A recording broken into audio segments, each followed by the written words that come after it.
여러분 안녕하십니까? 세스코리아와 함께하는 버추얼 세스스쿨 엔터프라이즈 기업 고객을 위한 AI, ML 첫걸음 웨비나 진행을 맡은 전자신문 송혜영 기자입니다. 오늘 웨비나는 디지털 전환의 한가운데서 변화하고 있는 국내 분석가를 위한 AI, ML 입문 과정을 소개합니다. 복잡한 코딩 없이 오토 ML을 수행하고 싶은 분들에게 유익할 것으로 기대됩니다. 엔터프라이즈 AI ML 분석 플랫폼 세스 바이아를 활용하는 모습을 오늘 보여드릴 예정인데요. 데이터 준비 탐색, 시각화, 다양한 ML 알고리즘 모델을 함께 학습해 보겠습니다. 오늘 발표를 위해 김소연 세스코리아 커스터머 석세스팀 수석님을 자리에 모셨습니다. 안녕하세요. 안녕하세요. 시청자 여러분들께 수석님 소개 부탁드립니다. 네, 안녕하세요. 저는 세스코리아의 김소연 수석입니다. 저는 이제 세스에서의 다양한 분석 프로젝트를 수행을 하였고요. 카드와 보험 쪽에서 실제 금융권에서도 이제 분석했던 경험을 바탕으로 하여서 현재는 기존 세스 사용자들에 대해서 조금 더 머신러닝이라든지 빅데이터 분석에 대한 영역들을 조금 소개를 하고 있고, 기존 세스 사용자를 확대하기 위해서 여러 가지 세션들을 진행을 하고 있습니다. 오늘은 버추얼 세스 스쿨을 통해서 여러분들을 만나 뵙게 되었습니다. 네, 오늘 웨비나는 약 60분간 진행될 예정입니다. 방송 중에 궁금하신 내용은 채팅창으로 남겨주시면 발표 이후에 답변을 드리는 시간을 갖도록 하겠습니다. 그리고 방송 중에 설문에 참여하신 분들 중 추첨을 통해 저희가 커피 쿠폰을 보내드리니 많은 참여 부탁드립니다. 그럼 지금부터 본격적으로 웨비나를 시작하겠습니다. 김소연 세스코리아 수석님의 발표를 청해 듣겠습니다. 네, 오늘 버추얼 세스 스쿨에서는 세스 바이아 플랫폼의 VDMML을 이용을 하여서 AI 기반의 머신러닝을 어떻게 할 수 있을지를 같이 살펴보도록 하겠습니다. VDMML은 이제 비주얼로 머신러닝과 데이터 마이닝을 할 수 있는 툴입니다. 보통 이제 AI 그리고 머신러닝, 특히 이제 AI라는 이제 키워드에 대해서는 이제 다양한 매체들을 통해서 이미 많이 접하셨을 거라고 생각이 됩니다. 그만큼 이제 많은 기업에서도 이제 AI를 활용을 하고 머신러닝을 하여서 조금 더 업무를 효율화하고자 하는 니즈들도 많아지고 있는 게 사실입니다. 그렇지만 AI를 구현하고 활용함에 있어서 이제 기업에서는 또 많은 어려움들, 예상치 못한 어려움들을 겪고 있는 것들로 알고 있습니다. 그래서 오늘은 이러한 문제들을 오토ML이라고 하는 개념을 이용을 해서 어떻게 AI 머신러닝에 대한 경험을 이제 새롭게 쉽게 시작을 할 수 있을지를 한번 같이 살펴보도록 하겠습니다. 네, 앞에서 이제 AI를 말씀을 드렸고요. 우선 AI에 대한 정의를 한번 살펴보도록 하겠습니다.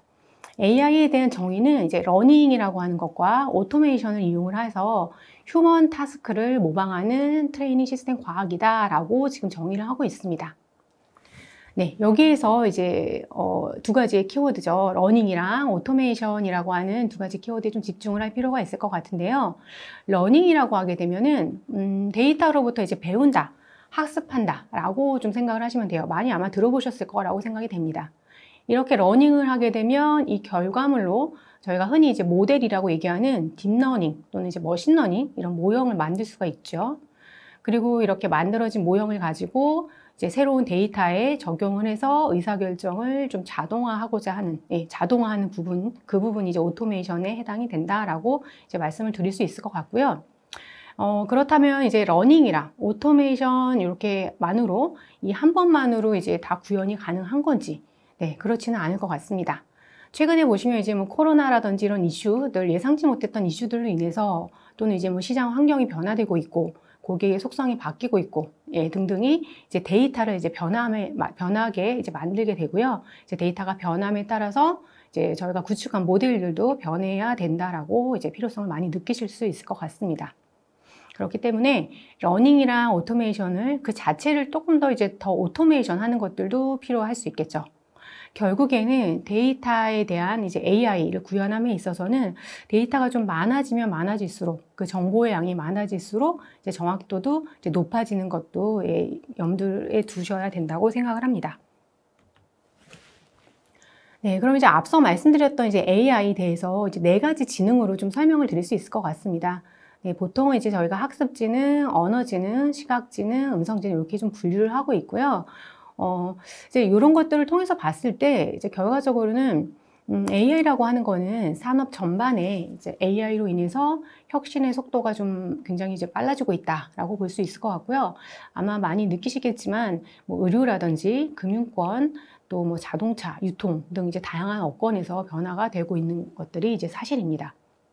이제 그만큼 비즈니스 전반에 혁신을 가속하고 있는데 그 AI의 가치는 결국에는 이제 데이터 분석에서 비롯된다라고 볼 수가 있을 것 같고요. 앞서 제가 이제 설명드렸던 그 AI가 데이터 양이 많아짐에 따라서 좀 정확도가 높아질 수 있다라고 말씀드렸던 것처럼 이제 데이터 양은 증가하고 있죠. 그리고 데이터 양이 증가하면서 모델링 프로세스 전반에 걸리는 그 소요되는 시간 자체도 증가를 하게 될 것 같아요. 그렇게 되면 이제 최종적으로 추구하고자 했던 의사결정이 좀 늦어질 수가 있겠죠. 그런데 이제 다행히 AI의 기술이 이런 분석 결과물, 저희 모델을 만들기 위해서 도움을 주기 시작을 했고요. 이제 그 대표적인 것들을 이제 AutoML이다라고 말씀을 드릴 수 있을 것 같습니다. 네, 여기 AutoML이라고 이제 소개가 되어 있죠. 그래서 AutoML, AI를 만드는 AI다. 그래서 AutoML이라고 얘기가 되어 있고요. AutoML은 말 그대로 이제 자동 머신러닝입니다. 머신러닝을 자동화하는 AI 기술이다라고 볼 수 있죠. 그럼 이제 AutoML을 설명을 드리기 전에 우선 그 머신러닝이라는 거에 대해서 좀 설명을 드려야 될 것 같아요. 그래서 머신러닝에 대한 이제 기본적인 좀 프로세스를 보시게 되면 머신러닝 프로세스는 데이터를 준비하고 또 피처들을 만들고 알고리즘을 선택하고 이제 최적의 모형을 평가하는 일련의 과정을 반복적으로 수행을 하고 이제 그러한 과정에서 좋은 모델을 이렇게 찾아가는 그런 과정이라고 볼 수가 있을 것 같습니다. 그리고 이제 이러한 반복을 자동화하는 AI 기술이 바로 AutoML이 되는 거죠. 그럼 이제 앞에서 이제 자동 머신러닝이라고 얘기를 했는데요. 그럼 그 AutoML은 이제 어떤 부분을 자동화하는 걸까요? 그래서 이 부분에 대한 소개를 좀 드리려고 합니다. 그래서 이제 AutoML의 트렌드라고도 볼 수가 있을 것 같고요. AutoML에서 자동화하는 부분은 크게 좀 세 가지로 좀 얘기를 해볼 수가 있을 것 같습니다. 이제 첫 번째로는 하이퍼 파라미터 옵티미제이션이라고 돼 있죠. 그래서 이 하이퍼 파라미터 옵티미제이션은 모델에서 사용한 이제 알고리즘이죠. 그 알고리즘들에는 각각의 이제 파라미터, 하이퍼 파라미터를 가지고 있게 되는데 그 정확도, 모델의 정확도를 맥시마이즈 하기 위한 하이퍼 파라미터들의 최적의 조합을 찾는 부분이 이제 하이퍼 파라미터 옵티미제이션이라고 보시면 될 것 같습니다. 두 번째 같은 경우는 이제 피처 러닝입니다. 이 피처 러닝 같은 경우는 머신러닝에서 이제 변수들을 이제 피처라고 얘기를 하죠. 그래서 피처를 조금 더 자동화하여서 모델링에 넣기 위한 재료를 이제 조금 더 적절한 재료, 좀 더 최적의 재료, 추구하는 거는 모델의 성능을 높이기 위한 이제 피처들을 좀 더 자동화해서 적절하게 넣겠다라고 하는 그런 기능을 가지고 있고요. 그다음에 세 번째는 이제 아키텍처 서치라고 되어 있죠. 그래서 이 아키텍처 서치라는 거는 딥러닝에서 이제 분석에 대한 프로세스를 찾아주게 됩니다. 그래서 모델에 대해서 어떤 데이터와 이제 저희가 시간을 정해주게 되면은 그에 맞는 가장 이제 최적의 그 시간 안에 찾을 수 있는 분석에 대한 프로세스를 찾아주는 그런 기능들을 가지고 있습니다. 네, 지금 이제 더불어서 추가로 조금 설명을 드리고 여러분들께서도 좀 알고 계셔야 되는 그 개념을 하나를 설명을 드리려고 하는데요. 이 부분은 이제 애널리틱스 라이프 사이클입니다. 분석에서의 라이프 사이클을 얘기를 하죠. 보통 저희가 이제 뭐 라이프 사이클 얘기를 많이 하는데 분석에서도 라이프 사이클이 있습니다. 그리고 이 라이프 사이클을 좀 기억을 하셔가지고 이러한 패턴, 이러한 사이클대로 조금 수행을 하시는 게 좀 오류를 최소화할 수 있다라고도 볼 수가 있을 것 같고요. 라이프 사이클을 크게 이제 좀 세 가지로 구조화해서 보실 수가 있을 것 같아요. 지금 여기 그림에서 보시는 것처럼 이제 데이터, 그리고 디스커버리, 그리고 디플로이먼트 이렇게 세 가지로 좀 구분을 할 수가 있습니다. 이제 데이터를 보시면 데이터는 일단 뭐 DB에 접속을 한다든지 마트 서버에 접속을 해서 데이터를 가져오고 그다음에 준비하는 단계가 될 수 있을 것 같고요. 또 이제 디스커버리라고 하게 되면은 데이터를 탐색하고 변환하고 또 뭐 그 과정에서 베리어블 셀렉션 하는 과정 그리고 최종적으로는 모델링을 하는 단계까지를 보통 포함을 한다라고 볼 수가 있을 것 같습니다. 그리고 이제 이렇게 만들어진 모델을 이제 어느 정도 이제 일반화를 하고 일반화를 잘 할 수 있을지를 검증을 해야 되고요. 배포하고 또 모형이 잘 맞는지를 이제 모니터링하는 그러한 단계가 디플로이먼트라고 이제 보시면 됩니다.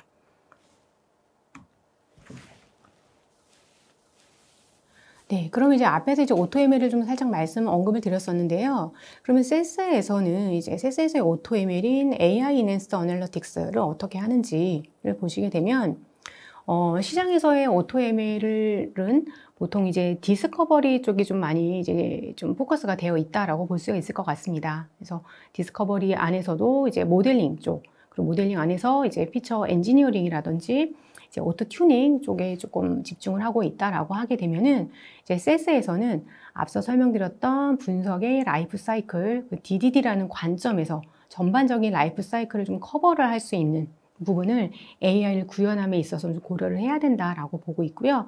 예, 그래서 이 세 가지에 대한 관점으로 좀 보는 것이 분석을 하기에 조금 더 효율적일 것으로 생각이 됩니다.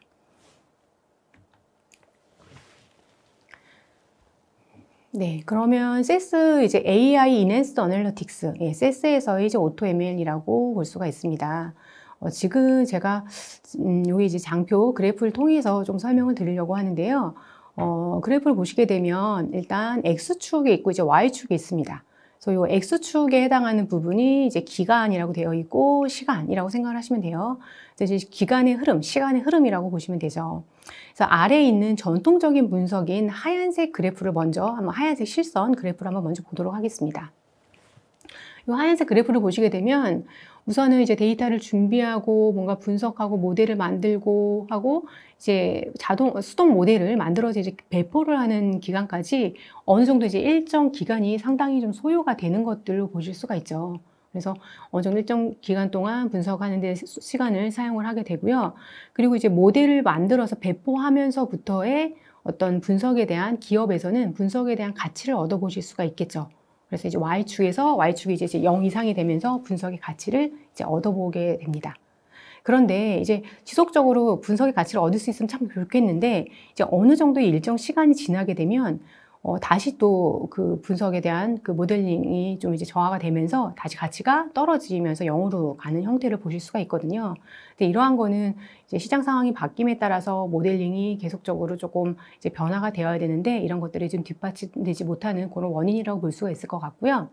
반면에 그 위쪽에 있는 노란색 실선 그래프를 보시게 되면 일단 모델을 만드는 과정까지 시간이 굉장히 전통적인 분석에 비해서 단축된 것들을 볼 수가 있습니다. 예, 굉장히 이제 빠른 시간 안에 모델을 만들어 볼 수 있고 모델을 만들고 나서 또 이제 분석에 대한 가치를 기업에서 얻어보시면서도 지속적으로 분석에 대한 가치가 이제 늘어나는 것들을 보실 수 있죠. 하얀색 실선 그래프와 비교했을 때 노란색은 그래프가 점점 증가하다가 이제 떨어지지 않고 지속적으로 유지되거나 또는 증가하는 것들을 보실 수 있거든요. 그래서 이러한 부분에 대한 이제 설명을 드리게 되면 이제 모형의 성능을 계속 유지를 하고 또 모니터링 결과가 이제 모니터링 지속적으로 하다가 모니터링 결과가 이제 좋지 않다 싶으면은 다시 리모델링이라든지 리트레이닝을 통해서 다시 모형의 정확도를 높이는 그러한 단계를 거치기 때문입니다. 그렇기 때문에 이게 이제 하얀색 선이랑 그 노란색 선의 그 차이를 보게 되면 그 부분이 비즈니스 가치 실현의 어떤 차이분, 증가분이라고 보시면 되죠. 그러면 이제 기업에서는 이제 이러한 그런 분석 플로우 때문에 AI Enhanced Analytics를 이제 사용을 하게 되는데 기업 입장에서의 비즈니스 가치 효과라는 측면을 좀 네 가지로 좀 말씀을 드릴 수가 있을 것 같습니다. 이제 첫 번째는 이렇게 빠른 시간 안에 빠른 모델을 만들 수 있고 또 프로토타이핑도 빠르게 할 수 있고 개발을 하는 그런 과정을 통해서 이제 신속한 분석 결과를 생성하고 비즈니스에 또 적용도 신속하게 할 수 있다는 점이 있고요. 근데 두 번째 같은 경우는 일반 그 현업분들도 분석에 대한 장벽을 좀 해소할 수 있고요. 또 저희가 흔히 요즘 얘기하고 있는 시티즌 애널리스트라고 얘기를 하죠. 시민 데이터 과학자들도 이제 좀 조직 내에서 확대를 하게 되면 좀 내재화를 하고 조직의 어떤 분석 역량을 강화하는 데도 좀 도움이 될 수 있을 것 같고요. 그다음에 세 번째는 이제 모델의 정확성을 향상시키고 오류를 좀 방지하는 것들을 통해서 모델의 품질이라든지 이런 생산성 향상 측면에서도 많은 도움을 줄 수 있을 것 같고요. 이제 결과적으로는 더 많은 분석 분석에 대한 적용 범위를 좀 더 확대하고 더 많은 업무하고 이제 시나리오의 분석을 적용해 볼 수 있지 않을까, 이렇게 좀 네 가지로 볼 수가 있을 것 같습니다. 네, 수석님 설명을 좀 듣고 보니까 기업에서 전통적인 분석을 하는 것보다 SES AI Enhanced Analytics 사용을 하는 게 훨씬 더 효율적이라고 보이는데요. 그럼 바로 이어서 기능에 대한 자세한 설명을 부탁드립니다. 네, 그러면은 앞서 이제 설명드렸던 SES AI Enhanced Analytics에 대한 기능들을 좀 설명을 드리도록 하겠습니다. 이 부분은 앞에서 이제 AutoML이라고 해서 이제 DDD라는 관점으로 설명을 드렸고요. 그 DDD 안에서의 이제 좀 상세 기능들이라고 보시면 될 것 같습니다. 그래서 뒤에서 장표로 조금 어떻게 도움을 받을 수 있는지를 살펴보도록 하겠습니다. 네, 첫 번째는 이제 데이터 단계에서의 데이터 준비 단계입니다. 여기 이제 오토 프로파일링이라고 되어 있죠. 그래서 이 오토 프로파일링은 보통 이제 분석 전에 EDA라고 얘기를 합니다. 그래서 데이터에 대한, 이제 내가 사용할 데이터에 대한 전반적인 이해, 또 데이터에 대한 어떤 조감도 역할을 할 수 있을 만한 그런 분석에 대한 패턴 정보를 본다든지 이런 것들이 이제 좀 필요한데, 기존에 이제 분석하시는 분들이 보통 이제 코드로 이런 것들을 많이 활용을 하시고 있으실 텐데, 지금 여기에서는 이제 클릭 하나만으로도 오토 프로파일링이라는 걸 통해서 다양한 기술 통계량이라든지 분포 또는 이제 문자형 데이터에 대한 레벨, 이런 것들을 좀 확인을 해 보실 수가 있습니다. 그래서 이제 분석을 하기 위한 앞단의 EDA에 대한 부분들을 좀 시간을 단축시킬 수 있는 그런 장점이 있다라고 볼 수가 있습니다. 네, 두 번째는 이제 분석입니다. 예, 디스커버리 쪽에 이제 들어가게 되면은 이제 시각화라고 되어 있죠. 그래서 여기에 자동 비주얼 인사이트라고 이제 되어 있습니다. 그래서 이 부분은 보통 이제 여러분들이 이제 머신러닝을 하고 분석을 한다라고 하게 되면 관심 있는 이벤트가 있으실 거예요. 그래서 관심 있는 이벤트를 저희는 이제 타겟이라고 얘기를 많이 하게 되죠. 근데 이 타겟에 대해서 타겟이랑 연관이 되어 있는 또는 타겟을 잘 설명하는 어떤 주요한 인자에 대한 것들을 이제 파악할 수 있는 기능입니다. 그래서 보통 이제 오토메이션, 익스플로네이션이라고 해서 자동 설명이라고 이제 얘기를 하고 있고요. 여기 이제 그래프에 보시게 되면 저희가 타겟을 설정을 하시게 되면 타겟과 연관이 되어 있는 주요 영향 인자들을 이제 보여주게 되고, 셀렉트를 해가지고 보여주게 되고, 이제 그 변수들에 대한, 그 인자들에 대한 어떤 상대적인 중요도들도 이제 얘기를 해주고 있고요. 또 그 중요한 이벤트, 보통 이제 뭐 바이너리라고 하게 되면은 이제 중요 이벤트가 일어났던 조건 또는 일어나지 않는 조건, 이런 것들에 대해서 이제 클릭 하나만으로도 그 각각의 그러한 조건들이 변수들, 영향 인자들의 어떤 조건인 경우에 이벤트가 일어나는지 일어나지 않는지에 대한 것들을 이제 어떤 조건으로도 볼 수 있고, 오른쪽에 보시는 히스토그램으로도 확인을 해 보실 수가 있습니다. 네, 분석에서 보시면은 이제 앞에서 AutoML 트렌드에서 피처 엔지니어링 쪽을 이제 설명을 드렸었는데요. 근데 이 부분이 이제 오토 피처 엔지니어링입니다. 네, 오토 피처 엔지니어링의 이제 개념은 다양한 피처를 생산을 해내어서 이제 그 부분을, 그 재료들을 이제 모델링에 이제 넣게 되는데요. 이제 SES VDMML에서는 이 다양한 피처를 만드는 과정에서 단별량 관점으로도 볼 수 있고요. 또 다별량 관점으로도 피처를 만들어내고 있습니다. 지금 이제 단별량 관점으로 보시게 되면 피처 머신이라고 하는 노드가 있습니다. 그래서 피처 머신이라는 노드를 통해서 뭐 카디널리티가 높은 거, 외도, 첨도 이러한 여러 가지를 고려를 하여서 피처를 단별량적으로 생성을 해내는 그런 기능들이 있고요. 또 이제 피처 추출이라고 하는 노드에서는 여러 개의 변수를 이용을 해서 그 변수들을 이제 다별량으로 생성을 하는 방식들도 있습니다. 그래서 여기에서는 이제 구체적으로는 뭐 주성분 분석이라든지 뭐 특이치 분해, 오토인코더 등을 이용을 하여 이제 다별량적인 피처를 생성하는 기능들도 가지고 있습니다. 네, 분석에서 이제 오토 튜닝입니다. 네, 이 부분도 AutoML의 이제 기능 중에 하나였던 이제 오토 튜닝인 거죠. 오토 튜닝에서는 좌측 하단에 보시면 VDMML에서는 이제 여러 개의 템플릿들을 제공을 해주고 있습니다. 그리고 이 템플릿 안에서는 이제 또 수십 개의 모델들을 포함한 템플릿들이 다양하게 포함이 되어 있고, 이제 이 안에서 파이버 파라미터를 찾을 수 있는 오토 튜닝 기능을 포함한 템플릿들도 제공이 있기 때문에 여러 가지의 템플릿들을 조금 실행을 해볼 수가 있습니다. 그리고 이제 오토 튜닝을 하는 과정에서 보통은 이제 그리드 서치나 또 랜덤 서치를 이용해서 오토 튜닝을 하는 경우도 많이 있는데요. 이제 그렇게 하게 되면 최적의 값을 찾지를 못하거나 또는 이제 찾는다 하더라도 시간이 이제 상당히 좀 오래 걸리는 그런 경우들이 좀 존재합니다. 그런데 이제 세스의 VDMML에서의 오토 튜닝에서는 이 두 가지 그리드 서치나 랜덤 서치뿐만 아니라 라틴 하이퍼 큐브 메소드라든지 또는 이제 베이지안 메소드 또는 이제 지네틱 알고리즘 등을 통해서 좀 더 빨리 하이퍼 파라미터에 대한 최적의 조합을 찾아주는 그런 기능까지 좀 추가적으로 되어 있습니다. 네, 이제 분석에서 이제 모델링 단계입니다. 그래서 모델링에서는 앞서 보셨던 이제 여러 가지 기능들을 사용할 수 있는데 여기서는 또 이제 오토 파이프라인, 네, 앞에서 보셨던 파이프라인 자동 서치라고 하는 기능을 활용하실 수 있고요.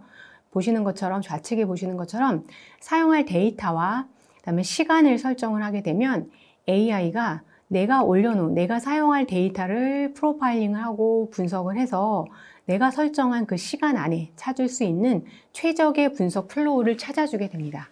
그러면서 그 안에서 여러 가지 분석 알고리즘을 이제 적용하게 되고요. 그로써 이제 가장 시간 내에 최적의 알고리즘을 찾을 수 있는 기능들을 가지고 있습니다.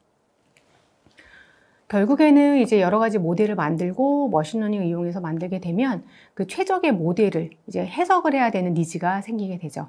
네, 보통은 이제 머신러닝은 이제 블랙박스다라고 얘기를 하기도 하는데 모형의 복잡도가 낮을 때는 해석이 이제 용이하죠. 하지만 이제 머신러닝과 같이 복잡도가 점점 높아지게 되면 해석이 잘 되지 않을 수 있고 해석하는 데 있어서 많은 어려움이 있을 수가 있습니다. 그래서 이렇게 블랙박스 모형을 해석할 수 있는 지표 여러 가지 뭐 PD라든지 아이스, 라임, 쉐밸류 등이 있고요. 이렇게 인터프리터빌리티 인덱스를 제공을 해주고 있기 때문에 모형을 만들고 나서 아주 손쉽게 해석을 할 수가 있습니다. 이제 앞서 만들어진 모형을 이제는 운영 시스템이 이제 배포를 해야 돼서 배포를 하시게 될 때는 세스에서는 세스 A 스토어라고 하는 이제 바이너리 파일로 아주 손쉽게 디플로이를 수행하실 수 있고요.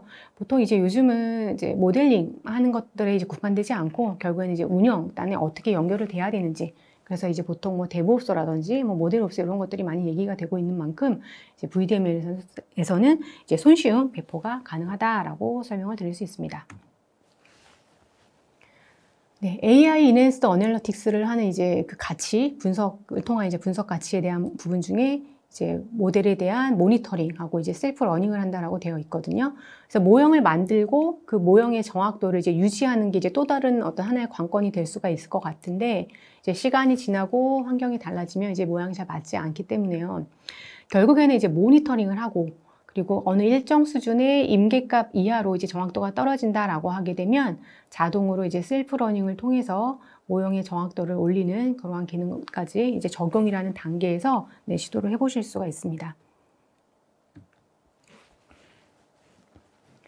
네, 앞서 이제 DDD라는 관점에서 분석의 라이프 사이클에서 어떻게 활용하실 수 있을지를 설명을 드렸는데 결국에는 기업에서는 이제 모든 사용자들이 잘 코어해서 사용을 할 수 있어야 하는 그런 플랫폼이어야 할 것 같고요. 세스 사용자뿐만 아니라 오픈소스 사용자들도 좀 인티그레이션 해서 분석할 수 있는 그런 환경 또 이제 일반 현업들도 코딩하지 않고도 사용할 수 있는 그런 통합적인 플랫폼이어야 한다고 생각을 합니다. 네, 그런 측면에서 VDMML은 이제 개방성이라고 하는 측면의 특징, 강점도 가지고 있습니다.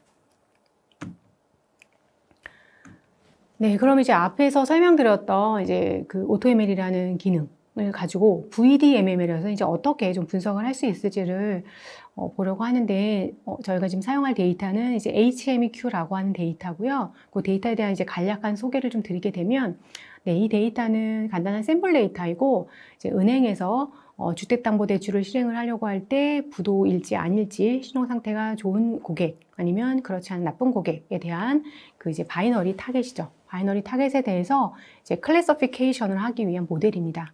그래서 이제 보시는 것처럼 이제 배드라고 하는 변수가 타겟이 되는 거고요. 이제 그 외에 나머지 이제 변수들 여러 가지 이제 인풋이죠. 영향 인자들로 예상해 볼 수 있는 어떤 변수들이 영향 인자가 될 수 있을지를 찾아볼 수 있는 이제 데이터입니다. 네. HMEQ 데이터를 갖고 AutoML을 이용해서 VDMML을 어떻게 사용할 수 있을지 보도록 하겠습니다. 네, 지금 이제 바이아 화면, 홈 화면에 이제 들어온 화면이고요. 지금 보시면은 이제 메뉴 중에 저희는 모델 생성이라고 하는 메뉴를 사용을 하게 됩니다. 모델 생성이라는 이제 메뉴에서는 이제 프로젝트를 만들면서 VDMM을 시작을 하게 되고요. AutoML이라는 프로젝트를 제가 설정을 하고 이제 VDMML 유형을 선택을 합니다. 템플릿은 일단 빈 템플릿으로 진행을 할 거고요. 이제 데이터는 이제 앞서 설명드린 것처럼 HMEQ라고 하는 데이터를 사용을 하도록 하겠습니다. 데이터를 선택을 하시게 되면 오른쪽에 보시는 것처럼 세 가지의 탭으로 구성이 되어 있습니다. 첫 번째는 이제 상세 정보라고 해서 지금 가져온 데이터에 대한 변수에 대한 타입이라든지 행 개수, 칼럼의 개수들을 보실 수가 있고요. 두 번째는 이제 미리 보기 데이터에서는 실제 내 데이터가 이제 어떻게 구성되어 있는지 실제 값들을 조금 한 100열 정도 보실 수가 있고요. 프로파일에서는 각각의 변수별로의 고유값과 널의 비율이라든지 기본적인 기초 통계량에 대한 정보를 클릭 하나만으로도 이렇게 확인을 해 보실 수가 있습니다. 네, 프로파일을 이제 실행도 하고 또 이제 저장을 해서 또 확인을 해 보실 수 있고요. 네, 프로젝트를 이제 만들기 그 마지막 단계에서는 저희가 이제 고급이라고 하는 옵션에서는 일부의 이제 설정 값들을 변경해 주실 수가 있는데요. 첫 번째는 이제 변수에 대한 부분, 그 다음에 두 번째는 이제 데이터 분할을 디폴트로 하게 됩니다. 예, 지금 저희가 이제 학습과 검증을 7:3으로 좀 변경을 해 놓도록 하고요. 그리고 임밸런스 샘플링에 대한 것들도 또 진행을 할 수 있습니다. 저장을 하게 되면 이제 AutoML이라고 하는 새로운 프로젝트를 시작을 함으로써 VDML을 시작을 하게 됩니다. 네 가지 탭으로 구성이 되어 있고요. 첫 번째는 이제 가져온 데이터에 대한 부분이고요. 데이터에서 레벨을 확인해 주시면 되고요. 두 번째는 이제 파이프라인입니다. 파이프라인에서는 여러 가지 분석 플로우들을 여러분들이 이제 만들어 보시거나 템플릿을 활용해 보실 수 있는 어떤 이제 분석판이라고 생각하시면 되고요. 이제 노드가 크게 네 가지로 구성이 되어 있는데 데이터에 대한 사전 처리를 할 수 있는 부분, 그다음에 모델링, 지도학습이라고 하는 다양한 모델링들이 들어가 있고, 사후 처리에서는 이제 앙상블 모델이 하나 들어가 있고요. 이제 기타에는 추가적인 어떤 기능들을 가지고 있는 노드들이 들어가 있습니다.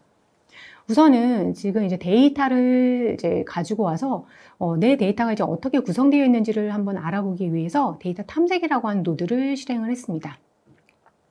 노드를 실행을 하게 되면 각각의 변수들에 대한 상대적인 중요도들을 보실 수가 있고요. 또 이제 클래스 변수하고 이제 인터벌 변수로 구분이 되기 때문에 클래스 변수의 각각의 레벨에 대한 것들, 레벨별에 대한 비율이죠. 그래서 타겟율이라든지 이런 것들도 확인해 보실 수가 있고요. 네, 클래스 변수 분포가 이렇게 되어 있다라고 하면 인터벌 변수에 대해서는 기본적인 이제 통계량 값들에 대한 것들 확인해 보실 수 있고요.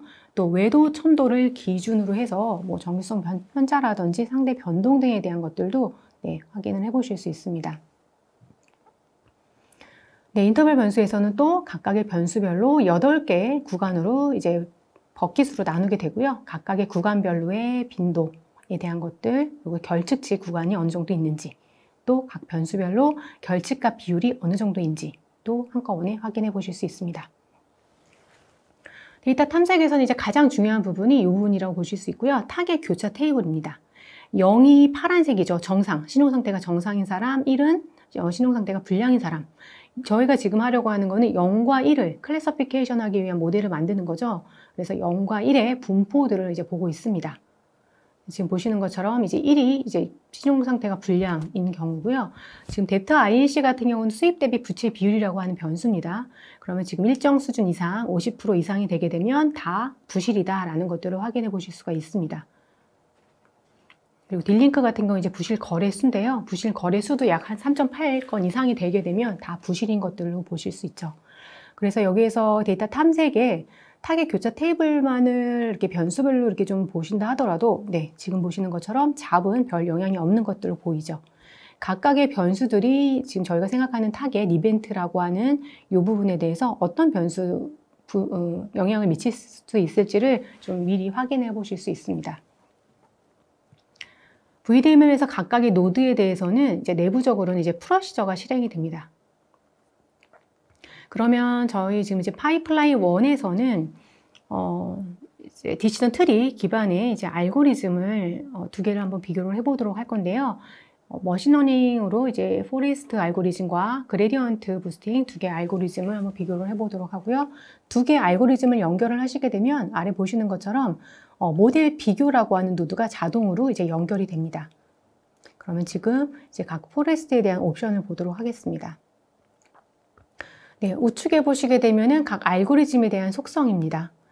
위쪽에 보시게 되면 이제 포레스트에서 이제 트리를 구성하는 거에 대한 옵션들이 나와 있고요. 또 이제 밑으로 내려가게 되면 이제 그 트리 각각에 대한 것들에 대한 속성들이 주어집니다. 지금 저희는 이제 디폴트로 제가 이제 실행을 했고, 여러분들 디폴트로 해보시고 추가적으로 또 이제 옵션을 좀 변경해서 실행을 해보실 수가 있습니다. 포레스트 결과에서는 네, 트리가 1개에서 100개까지 진행이 됨에 따라 오버율이 어떻게 달라지는지, 또 각각의 변수에 대한 중요도가, 상대 중요도가 어떤지에 대한 것들도 이제 보셨고요. 그리고 각각의 알고리즘별로는 이제 내부적으로 이제 스코어 코드가 생성이 되고, 여기 경로 EP 스코어 코드라든지 이 부분에서는 이제 A스토어라는 정보들도 확인을 해 보실 수가 있습니다.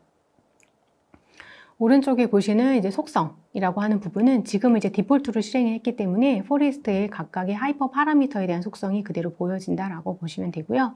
네, 포레스트에서는 더 포레스트라고 하는 포레스트 프로시저가 실행이 되어서 각각의 트리들이 1개에서 100개까지 실행이 됨에 따라 어떻게 달라지는지를 백데이터를 보여주고 있습니다. 네, 모델에 대한 이제 성능에 대한 향상도 리포트가 이제 다양하게 구성이 되어 있고, 오른쪽에 보시게 되면 상세한 설명까지 이제 제공이 되고 있고요. 네, ROC라든지 F1 스코어에 대한 ROC 리포트들도 제공을 해주고 있습니다. 네, 오른쪽 하단에 보시게 되면은 이제 이벤트 분류라고 되어 있습니다. 그래서 저희가 트레인 데이터와 밸리데이션 데이터를 사용을 했고, 각각의 절삭값에 따라 어떻게 달라지는지를 확인을 해 보셨고요. 이제 다음으로는 그레디언트 부스팅을 한번 보도록 하겠습니다. 네, 그레디언트 부스팅에서도 순차적으로 이제 디시전 트리를 활용을 하게 되고요. 윗부분에서는 그 트리를 구성하는 단계, 네, 중간에는 각각의 트리를 분할하는 그런 옵션들이 나와 있습니다. 최대 깊이가 디폴트로는 4개라고 이제 되어 있습니다. 네, 그리고 이제 아래로 내려가게 되면은 이제 오토 튜닝을 일단은 수행하지 않고 저희가 실행을 해보았고요. 네, 그레디언트 부스팅에서도 이제 모든 알고리즘에 대한 이런 아웃풋, 그 템플릿은 이제 동일합니다. 각각의 알고리즘에 대한 트레인과 밸리데이션에 대한 그래프, 그리고 코드들에 대한 것들이 제공이 되고 있고, 네, 그레디언트 부스트, 예, 그레드 부스트라고 하는 그 프로시저가 실행이 됐던 결과들, 그리고 지금 이제 디폴트로 그레드 부스트에 대한 하이퍼 파라미터 속성들을 제공을 해주고 있습니다. 네, 트리들이 변함에 따라서 어떻게 달라지는지를 좀 직관적으로 확인을 해 보실 수가 있고요. 평가에서도 마찬가지로 네, 각각에 대한 그래프들이랑 예, 동일하게 확인해 보실 수 있고요. 그 다음에 ROC 그래프에 대한 것들도 보실 수 있습니다. 그 우측 하단에 보시는 이벤트 분류 같은 경우는 컷오프가 VDML에서는 0.5로 이제 디폴트로 되어 있는데 이 부분은 일부 이제 속성을 변경하셔서 비교를 해보실 수도 있습니다. 네, 그러면 이제 그 포레스트와 그레디언트 부스트 두 개를 이제 실행을 했는데요. 그 두 개 중에서는 어떤 모델이 좋은지를 보시게 되면 지금은 그레디언트 부스팅이 더 좋다라고 되어 있고요. KS 통계량 기준입니다. 그리고 각각 포레스트와 그레디언트 부스팅 이제 4개의 선이 나오겠죠. 저희가 분석과 검증을 진행을 했기 때문에 각각 4개 그래프별로의 이제 성능에 대한 통계량, 그래프들에 대한 것들을 모델 비교라고 하는 노드에서 확인해 보실 수 있습니다. 이제 다음으로 해보려고 하는 거는 지금 그레디언트 부스팅 모델이 이제 좋다, KS 통계량 기준 좋다라고 되어 있었고요. 그럼 여기에서 앞서 설명드렸던 오토 ML 트렌드인 그 오토 튜닝이라고 하는 것들을 적용했을 땐 또 모델의 성능이 어떻게 한번 달라질 수 있을지를 한번 보도록 하겠습니다. 네, 자동 조율 수행이라는 거를 이제 오프로 되어 있던 거를 온으로 변경을 하게 되면 뭐 L1 정규화라든지 L2 정규화 여러 가지 이제 각각의 알고리즘에 맞는 그 파라미터들, 그 하이퍼 파라미터들의 옵션들이 나오게 되고요. 보시는 것처럼 초기값, 그다음에 시작 끝값을 제공을 해주고요. 검색 방법은 앞서 설명드린 것처럼 이제 5가지로 선택을 해서 비교를 해보실 수가 있습니다. 오토 튜닝을 수행하면서 지금 또 같이 이제 보려고 하는 부분이 모델의 해석력입니다. 모델의 해석력, 뭐 PD라든지 아이스라인 이런 것들을 이제 추가적으로 설정을 이제 하시게 되면 체크를 하셨을 때 어떻게 결과에서 이제 나오게 될지를 같이 보도록 하겠습니다. 그럼 이제 세 가지의 모델에 대한 것들을 비교를 하게 되겠죠. 네, 지금은 이제 그레디언트 부스팅 이제 오토 튜닝만의 결과이기 때문에 기존에 있는 두 개의 알고리즘과 이제 비교는 할 수 없지만 여기서 보시게 되면 저희가 오토 튜닝을 했을 때 가장 최적의 파라미터 값이 무엇인지가 궁금하실 거예요. 지금 여기 보시는 것처럼 자동 조율, 최량 구성 값들이 나와 있고요. 또 자동 조율을 했을 때 결과적으로 많은 시뮬레이션을 하게 되는데 그때 시뮬레이션 했을 때마다의 그때 학습률이라든지 다른 통계량, 케이스 통계량이 어떻게 변화되고 있는지에 대한 것들도 보여주고 있기 때문에 최적의 최량 구성이 어떻게 나왔다라는 것들을 이제 같이 확인을 해서 보실 수가 있고요. 네, 이제 평가에 가서 보면은 기본적인 이제 통계량에 대한 것들을 이제 확인을 해 보실 수 있는데, 앞에서 보셨던 그레디언트 부스팅보다는 조금 좀 높아졌다라는 것들을 좀 예상을 해 보실 수가 있을 것 같고요. 네, 모델 해석 가능성입니다. 여기서는 인터프리터빌리티 인덱스를 이제 제공을 해주고 있고요. 모델 변수에 대한 중요도, 상대 중요도가 이제 나오고 있고, 네, PD 도표입니다. 네, PD 도표에서는 지금 수입 대비 부채 비율이라고 하는 변수를 다른 변수를 평균으로 놓았을 때 이 수입 대비 부채 비율이 달라짐에 따라 어떻게 타겟이 달라지는지, 또 부실 거래 수가 달라짐에 따라서 지금 타겟이 어떻게 달라지는지, 이렇게 PD 도표를 통해서도 어떤 변수들이 타겟과 좀 영향이 있을 수 있겠다라는 거를 대략적으로 좀 해석을 해보실 수가 있을 것 같습니다. 네, 저당 금액에 대한 비율들을 확인해 보실 수 있고요. 네, 두 번째는 이제 PD와 아이스랑 같이 이제 본 경우입니다. 수입 대비 부채 비율의 PD 대표는 지금 보시는 클릭한 부분이고요. 나머지 각각의 인스턴스별로 좀 차이가 나는 것들을 보실 수 있죠. 또 부실 거래수도 마찬가지로 PD가 이렇게 아래쪽에 있다라고 하게 되면 위쪽에 일부 인스턴스들은 타겟이 굉장히 부실이 굉장히 높다라는 것들을 이제 확인을 해서 보실 수가 있습니다. PD와 IS를 같이 보실 수 있고 아래에 이제 저희가 체크했던 라임이라든지 뭐 쉐밸류 이런 부분에 대한 것들도 네, 그래프로 직관적으로 확인을 해 보실 수가 있습니다. 그럼 이렇게 세 가지 모델을 만들었는데 그 세 가지 모델을 만든 것들에 대한 것을 한번 비교를 해보게 되면 네, 그레디언트 부스팅인데 오토 튜닝이 일반 그냥 디폴트로 했을 때보다 조금 다소 높다라는 것들을 보실 수가 있죠. 그래서 더 좋은 모델이다라는 걸 볼 수가 있고요. 최종적으로 6개의 모델에 대한 것들을 보셨습니다. 지금 말씀드린 그 케이스 통계량 기준으로 이제 챔피언 모델을 선정을 하게 됩니다. 그래서 만약에 이제 뭐 케이스 통계량이 아닌 다른 통계량을 기준으로 모델을 선택하고 싶다라고 하면은 여기 보시는 것처럼 케이스 통계량인 다른 여러 가지 모델을 평가하기 위한 통계량들이 제공이 되고 있기 때문에 이제 변경하셔가지고 비교를 또 해보실 수가 있습니다. 두 번째는 피처 엔지니어링이라는 관점에서 한번 보도록 하겠습니다. 네, 두 번째 템플릿에서는 지금 데이터 마이닝 사전 처리라고 하는 그러한 이제 카테고리의 노드를 보시게 되면은 여러 가지 노드들이 있는데 이제 피처 엔지니어링을 할 수 있는 노드고요. 보통 이제 결집값이 있다라고 하면 이제 결집값 처리 하나만으로 좀 끝낼 수가 있을 것 같은데 지금 VDM에서 제공해주고 있는 저는 이제 5가지를 한번 보도록 하겠습니다.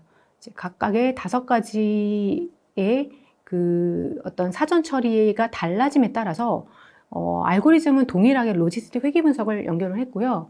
그러니까 알고리즘은 같다 하더라도 앞단의 사전 처리가 달라짐에 따라서 모델의 성능이 정말 많이 차이가 날까? 이런 것들을 한번 살펴보도록 하겠습니다.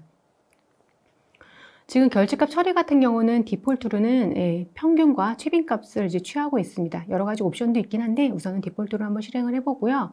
대화식 그룹화라고 하는 건 이제 보통 이제 IGN이라고 그래서 그 연속형 변수를 이제 구간화하는 기능이라고 보시면 됩니다.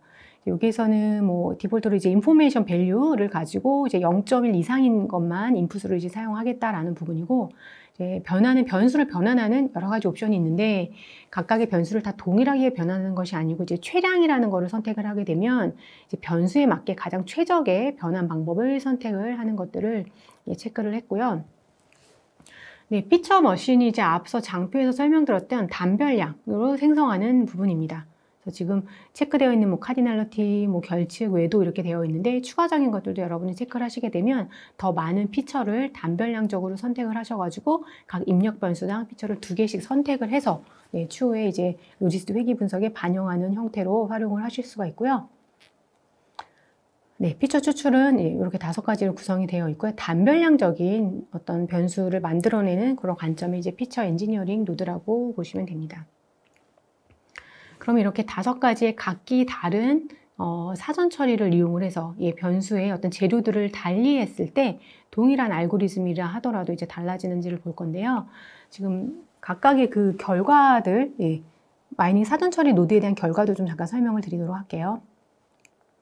결집값 처리는 단순하게 지금 최빈값과 평균으로 대체가 되어 있는 것들을 보실 수 있고요. 이렇게 임퓨테이션 돼서 새로운 어떤 결집값이 처리된 변수가 생성이 됩니다.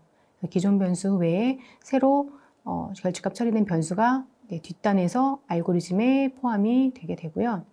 두 번째는 이제 대화식 그룹화입니다. 대화식 그룹화는 이제 인터벌 변수를 구간화를 하여서 설정한 인포메이션 밸류죠. 인포메이션 밸류가 0.1 이상인 변수에 대해서만 지금 인풋으로 가져가게 되고요. 이제 그 이하인 경우는 이젝을 하게 되어 있습니다. 인포메이션 밸류에 대한 이제 컷오프도 여러분들이 좀 수정을 해서 또 비교를 해서 보실 수가 있습니다. 또 이제 구간화하는 과정에서 각각의 그룹별로 이벤트 비율에 대한 도표 이런 것들도 확인을 해 보실 수가 있습니다. 세 번째는 이제 변환에서는 저희가 이제 최량을 선택을 했습니다. 최량이라는 얘기는 모든 변수를 다 일률적으로 동일한 변환을 하는 것이 아니고요. 그 각각에 대한 변수에 대한 최적의 변환 값을 찾는다라고 보시면 되거든요. 그래서 지금 보시는 것처럼 변수별로 어떤 거는 그냥 뭐 제곱근을 하는 경우도 있고요. 이제 차이가 나는 것들을 보실 수가 있죠. 최종적으로 나온 변수에 대한 변환을 선택을 했고, 요 마지막에 보시게 되면 최량 변수를 선택하는 그러한 과정. 지금 하나의 변수별을 약 한 10개, 뭐 11개 정도의 여러 가지 그 변환 방법을 사용을 했고, 그 중에서 가장 모델링의 성능을 높일 수 있을 만한 2가지 변수를 선택을 한 것들을 보실 수 있죠. 피처 머신이라고 하는 노드에서는 이제 단별량적으로 피처를 만든다라고 되어 있습니다. 여기서도 마찬가지로 각각의 변수별로 지금 2개씩의 이제 피처가 선택이 된 것들을 보실 수가 있고요. 여기 생성된 피처에서는 저희가 속성에서 아까 보셨던 뭐 카디널리티라든지 외도라든지 첨도라든지 그걸 선택함에 따라서 이제 그 선택한 그 피처들을 생성을 하고 그 중에서 가장 최적의 피처를 찾아주게 됩니다. 결국에는 이제 각각의 피처들, 마이닝 사전 처리에 따라 이제 피처들이 달라지겠죠. 여기서 이제 다별량적인 관점에서 PCA를 실행을 했을 때, 피처 추출이라는 노드에서 지금 이제 PCA를 실행했을 때 그 결과물을, 그 재료를 가지고 모델링에 넣게 됩니다. 각기 다른 5개의 변환 방법 또는 이제 사전 처리를 통해서 했을 때는 로지스트 회계는 뭐 익히 다 아시는 것처럼 그냥 기본적인 모수에 대한 추정값이라든지 그런 통계치에 대한 것들을 결과를 통해서 여러분들이 확인해 보실 수 있고, 노드에 대한 스코어 코드라든지 이런 것들을 확인을 해 보실 수가 있습니다. 내부적으로는 젠셀렉트라고 하는 프로시저가 사용이 됐고요. 평가에서도 앞에서 말씀드렸던 이제 머신러닝과 동일한 포맷을 가지고 있는 모델의 평가 통계량이나 그래프들을 보여주고 있습니다. 그럼 이제 최종적으로는 5개의 동일한 모델인데 데이터 마이닝 사전 처리, 피처를 어떻게 조금 처리했느냐에 따라 얼마나 달라질 때 보게 되면 최종적으로 보면은 피처 머신을 사용한 로지스트 회귀 분석이 결집값 처리만 했던 거에 비해서 약 한 0.2 정도 케이스 통계량이 증가한 것들을 보실 수 있습니다. 이걸 통해서 피처가 어떻게 달라짐에 따라서 여러분들이 이제 피처를 어떻게 생성하느냐에 따라서 모델의 성능에 상당 부분 영향을 줄 수 있겠구나. 물론 이제 데이터에 따라 다르겠지만 이런 것들도 조금 고려를 해보시면 좋을 것 같습니다. 지금 저희가 이제 파이프라인 2개를 한번 만들어 보았고요. 지금 첫 번째 파이프라인에서 그다음에 두 번째 파이프라인 각각의 챔피언들 간의 또 다른 컴피티션을 이제 하게 됩니다. 지금 여기에서는 이제 그레디언트 부스팅 오토 튜닝 했던 그 모델이 이제 챔피언 모델이라고 선정이 되었고요. 그 2개의 모델에 대해서 각각의 파이프라인에서의 챔피언 모델인데 어느 정도의 차이가 있는지를 또 한번 보여주고 있습니다. 중간중간 이렇게 확인을 또 해보시면 될 것 같습니다.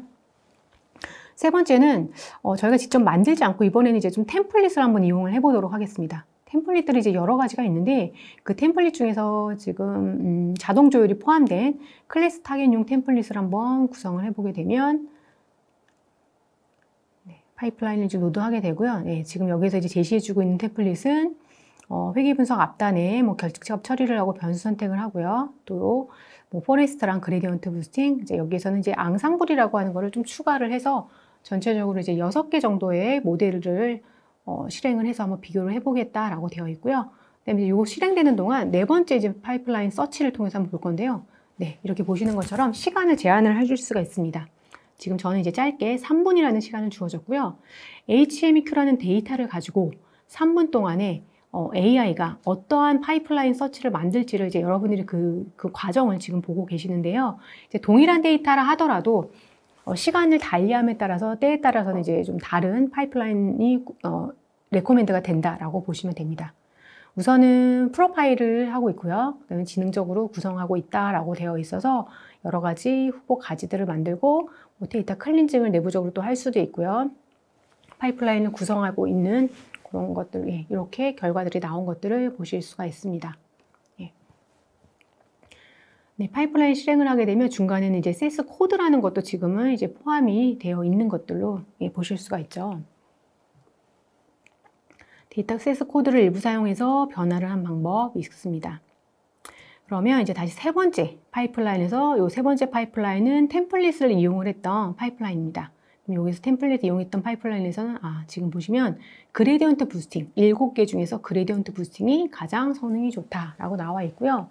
알고리즘과에 따라서 지금 7개 알고리즘을 사용을 했는데 꽤 많은 케이스 통계량이 좀 차이가 난다라는 것을 보실 수가 있습니다. 그러면 파이프라인 4 같은 경우는 지금 파이프라인 서치를 이용했던 레코멘드 해줬던 알고리즘이죠. 파이프라인이죠. 여기에서 이제 앙상블이 약 한 0.82 정도 못 되는 0.79 정도로 이제 최적의 알고리즘을 찾았다라고 보여주고 있습니다.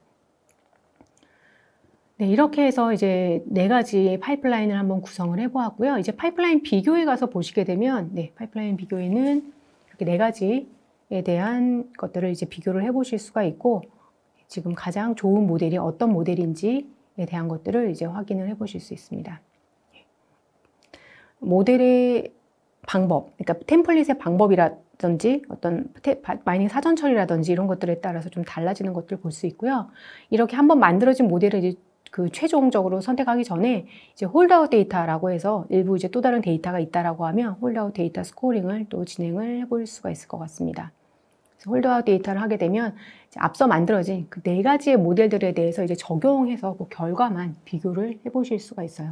그래서 앞서서 보셨던 트레이닝, 밸리데이션을 통해서 만들었던 모델과 홀드아웃 데이터를 사용했을 때 어느 정도 차이가 있는지를 한번 더 추가적으로 해보실 수 있고요.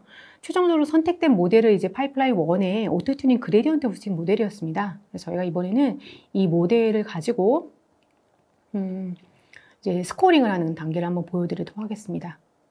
스코어링 하는 단계도 굉장히 좀 쉽게 되어 있어서 그냥 원하는 데이터, 스코어링할 데이터를 선택하시고 이제 만들어질 테이블을 위치만 이제 설정을 하시게 되면은 스코어링이 이제 결과가 나오게 되고요. 이제 스코어링 하게 되면은 어떤 코드 같은 것들도 이제 보실 수 있고 최종적으로는 만들어진 출력 데이터를 지금 한 10개의 데이터만 샘플로 보게 되면 predicted probability에 대한 그 값들이 어떻게 나와 있는지를 스코어링을 통해서 확인을 해보실 수 있습니다. 파이프라인 비교에 이제 가서 보시게 되면 다시 저희가 이제 검증 데이터로 일단 변경을 하고 나서 이제 최종적으로 만들어진 이 데이터에 대해서 이제 추후에 좀 하실 수 있는 작업들이 모델을 이제 등록을 할 수가 있습니다. 그래서 모델을 등록을 할 수 있고 또 이제 모델을 게시하는 것들. 그래서 앞에서 보셨던 그 DDD 중에 이제 디플로이 쪽에 해당이 된다라고 볼 수 있을 것 같거든요. 그래서 이러한 부분들도 이렇게 클릭 하나만으로도 쉽게 게시가 되었다라는 것을 보실 수 있습니다. 4가지의 이제 프로젝트의 탭 중에서 마지막에 있는 인사이트라고 하는 탭 부분은 프로젝트가 이제 다 수행이 되고 여러분들이 이제 모델이라는 걸 다 만들어 본 다음에 최종적으로 이제 리포트를 해보실 수 있는 것들을 이제 간단하게 리포트 해볼 수 있는 것들을 이제 정리를 해주었고요. 각각의 모델에 대한 평가라든지 변수별로 좀 사용이 많이 빈도가 되었던 변수, 중요 변수에 대한 것들을 그래프로 보여주고 있고, 모델에 대한 성능에 대한 것들도 리포트를 보여주고 있습니다. 뭐 이렇게 이제 모델을 하나 만들게 되면 보통 이제 한 분이 만들게 되면 이제 이런 것들을 공유하는 것들 좀 필요할 수가 있을 것 같아요. 그래서 이미 만들어진 저희가 이제 AutoML이라고 하는 요 프로젝트를 이제 내보내기를 해서 또 다른 분들이 동일한 데이터를 가지고 같이 공유해서 또 추후에 또 다른 작업을 해볼 수 있는 그런 기능들까지 이렇게 내보내기, 가져오기를 통해서 분석에 대한 내재화를 하는데도 굉장히 쉽게 할 수가 있습니다. 그래서 이 정도 해서 지금 데모는 마치도록 하겠습니다. 네, 발표 잘 들었습니다. 지금까지 김소연 세스코리아 수석님께서 세스 오토ML 소개와 금융 HMEQ 데이터를 활용한 부실 예측 데모 등을 발표해 주셨습니다. 좋은 발표 감사합니다. 그럼 발표가 진행되는 동안 들어온 질문을 몇 가지 저희가 좀 살펴보도록 하겠습니다. 첫 번째 질문입니다. 다른 AutoML 플랫폼과 차별적인 차이점은 무엇이 있을까요? 네. 이제 AutoML이 이제 많이 여러 가지 이제 플랫폼들이 있다 보니까 그런 질문들을 많이 해주시는데요. 장표에서 제가 좀 설명드렸던 것처럼 이제 일반적인 AutoML이라고 하게 되면, 보통은, 일반적인 이제 AutoML 같은 경우는 보통 이제 디스커버리 중심이라고 하게 되면은 이제 세스에서는 이제 DDD 전체적인 그 라이프 사이클을 커버를 하고 있기 때문에 데이터 준비할 때 여러 가지 뭐 이기종 DB로부터 데이터를 이렇게 마트로 이동 없이 가져온다든지 또는 이제 마지막에 보신 것처럼 뭐 모델 관리, 모니터링 이런 부분도 조금 자동으로 할 수가 있을 것 같고요. 그다음에 배포하고 모델 등록, 게시 이런 것들이 좀 쉽다고 볼 수 있을 것 같습니다. 물론 이제 뭐 디스커버리라고 하는 부분은 이제 보신 것처럼 다양한 이제 AutoML에 대한 기능들을 다 포함을 하고 있고 이제 차별점은 이렇게 말씀을 드릴 수 있을 것 같습니다. 네, 두 번째 질문입니다. AutoML로 모델링을 한 후에 사용자가 필요에 따라서 변경을 하거나 조정이 가능할까요? 이제 커스터마이징을 얘기하시는 것 같아요. 네네. AutoML 모델링을 하신 다음에 보통 이제 아까 보시면 이제 뭐 파이프라인 서치라든지 또는 이제 템플릿 이렇게 두 가지를 볼 수가 있을 것 같고요. 그 두 가지를 가져오면 제가 데모상에서는 이제 바로 그냥 실행을 하긴 했는데 여기에서 여러분들이 추가로 뭐 또 다른 모델을 넣는다든지 변경, 수정 이런 것들 다 가능합니다. 공유까지. 그래서 커스터마이징이 가능하다라고 말씀을 드릴 수 있을 것 같습니다. 네, 세 번째 질문입니다. 텍스트, 이미지, 포캐스팅 등 다양한 분석 영역에 대한 니즈들도 있는데 이게 확장이 가능할까요? 네, 뭐 이러한 질문들도 요즘 많이 하십니다. 그래서 처음에는 이제 머신러닝을 도입하기 위해서 이제 플랫폼을 도입을 하고 또 뭐 어떤 포캐스팅을 하려고 또 다른 시스템을 조금 도입을 고려하고 이렇게 좀 사일로하게 하시는 경우들이 많이 있는데요. 세스의 바이아 플랫폼의 강점 중에 하나라고 볼 수 있는 게 그 세스라고 하는 그 데이터셋 아니면 외부 데이터셋도 가능합니다. 그래서 그 하나의 플랫폼 안에서 머신러닝뿐만 아니라 포캐스팅을 비주얼로 할 수 있고요. 텍스트 분석도 비주얼로 텍스트 분석을 또 할 수 있고 이제 이미지 분석도 비주얼은 아니지만 일종의 어떤 이미지 프로세스에 맞는 그런 프로그램 템플릿들이 있어서 그 바이아라는 플랫폼 안에서 이제 분석들을 이제 확장해서 하시는 것들이 가능합니다. 네, 그렇다면 트라이얼 사용이 가능한가요? 라고 또 질문 주셨네요. 네, 지금 이제 바이아 플랫폼을 제가 소개를 드리면서 좀 강력하게 좀 말씀을 드릴 수 있는 게 기존에 저희가 세스 버전 9에서는 조금 무료로 사용하시는 것들이 좀 제약이 많이 있었다라고 하게 되면 지금 바이아에서는 여러분들이 이제 저희 이제 홈페이지에 들어오시게 되면은 여기에서 간단하게 프로파일이라는 걸 작성하시게 되면 무료로 14일 동안 트라이얼 서비스를 받으실 수 있고 14일뿐만 아니라 조금 연장하셔가지고 좀 더 기간을 연장하셔도 사용을 하실 수가 있고 일부 데이터는 로딩이 가능합니다.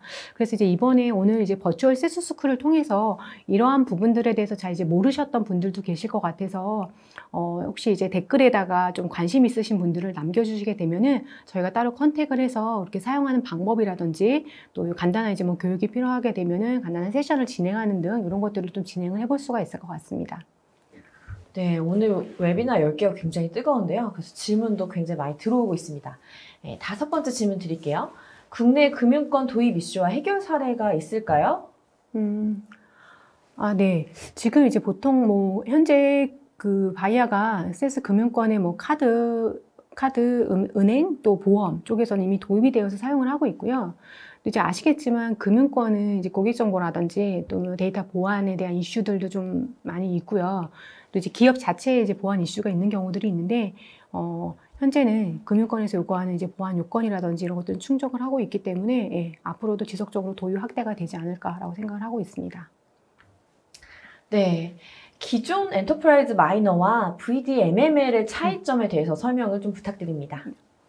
네. 이제 세스를 오랫동안 사용하셨던 분들은 세스 이제 E마이너라는 걸 좀 많이 기억을 하고 계실 것 같아요. 그래서 이제 E마이너는 세스 버전 9에서 이제 데이터 마이닝이죠. 저희가 한 20년 전부터, 예, 많이 했던 그 데이터 마이닝에 좀 포커스가 되어 있다라고 하게 되면, 또 이제 E마이너는 뭐 디스크 기반이다라고 하게 되면, 최근 들어서는 이제 머신러닝이고요. 또 이제 빅데이터에 대한 얘기를 계속 하고 있죠.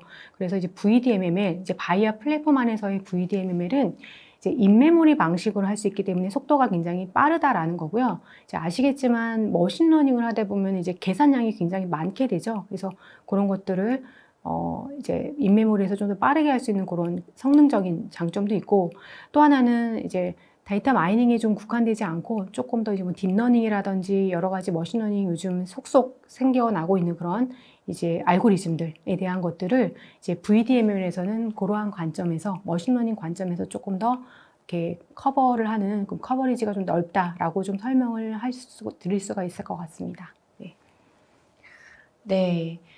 마지막 질문입니다. 실제로 세스의 오토ML을 통해서 좋은 성과를 낸 사례가 있으면 설명 부탁드립니다. 네, 이미 이제 도입이 되어 있는 곳들이 많이 있기는 한데, 이제 세스가 기업에서, 예, 오토ML 기능 보신 것처럼 그 기능만으로 해서 오픈소스를 통해서 만든 모델과 비교했을 때 이제 시간적으로도 굉장히 좀 빠르게 AI Enhanced Analytics 설명드린 것처럼 좀 빠르게 모델을 생성할 수 있고, 이제 보신 것처럼 코딩 없이도 분석을 할 수 있다라는 그런 측면에서, 예, 진행을 한 경우가 있었고요. 또는 이제 속도, 시간의 측면도, 시간을 굉장히 단축할 수 있었던 측면도 있고, 또 하나는 모델의 성능을, 예, 상당 부분 이제 좀 높인 그런 사례들이 있습니다. 네. 네. 답변 감사합니다. 정말 알차게 말씀해 주셨는데요. 방송 후에는 저희가 발표 자료를 등록해 주신 이메일로 송부해 드리도록 하겠습니다. 오늘 웨비나 설문조사에 참여하시면 추첨을 통해 소정의 경품을 드리고 있습니다. 많은 참여 부탁드립니다. 김선 수석님, 오늘 웨비나 정리하시면서 소감 한 말씀 해주실까요? 네. 네, 오늘 이제 버추얼 세스 스코어를 통해서 이제 설명을 드리게 되었습니다. 예. 보시면은 이제 많은 기업에서 뭐 머신러닝 또 AI 이제 뭔가는 해야 될 것 같긴 한데, 이제 어떤 분들, 현업분들은 이제 코딩을 해야 된다라고 하는 이제 부담감을 가지실 수도 있고요. 이제 그런 것들을 VDMML에서는 좀 코딩하지 않고도 분석을 쉽게 하실 수 있고요. 굉장히 이제 빠른 시간 안에 분석을 할 수 있다라는 그런 장점이 있을 것 같고요. 결국에는 코딩에 들어갈 수 있는, 코딩에 이제 좀 많이 소요할 수 있는 그런 시간들을 조금 단축시킴으로써 이제 실제로 이제 뭐 업무에 따라 다르시긴 하겠지만, 분석 이후에 그 결과물을 가지고 조금 더 이제 좀 전략에 집중해 볼 수 있고, 그렇게 한다면 뭐 기업이나 또는 분석하시는 분들이나 조금 더 효율적으로 좀 업무를 진행할 수 있지 않을까 이렇게 생각을 합니다. 그래서 오늘 요 버추얼 세스 스쿨을 마치면서 좀 추가적으로 더 관심이 있으신 분들은 꼭 댓글에 남겨주시면 또 연락을 드리도록 하겠습니다. 네, 오늘 올쇼TV는 여기까지입니다. 웨비나 다시 보기와 발표 자료는 일주일 안에 업데이트 됩니다. 시청해주신 여러분 고맙습니다.